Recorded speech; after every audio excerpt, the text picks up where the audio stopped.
Today I would like to show you how you can transfer files from Infinix Hot 50 Pro to an Android device.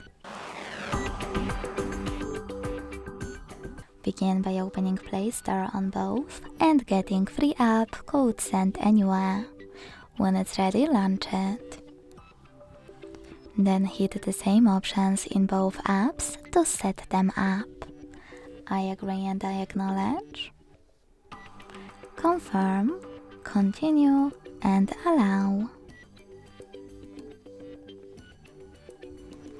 In this window about new updates, choose whatever you want to and hit your device's displays.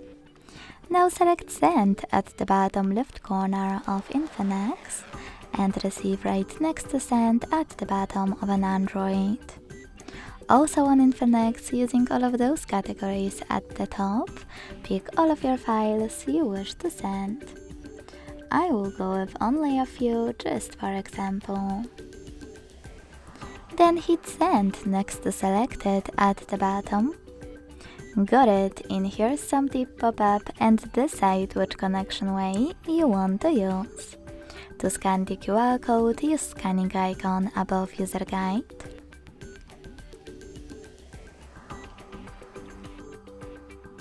Close and add. Allow camera access in the pop-up and point it at the code.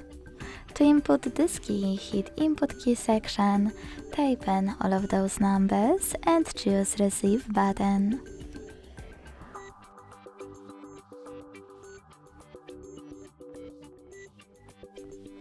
As you can see, after that, all of my files were successfully sent. Thanks so much for watching. If you enjoyed this video, leave a like, comment and subscribe. Bye!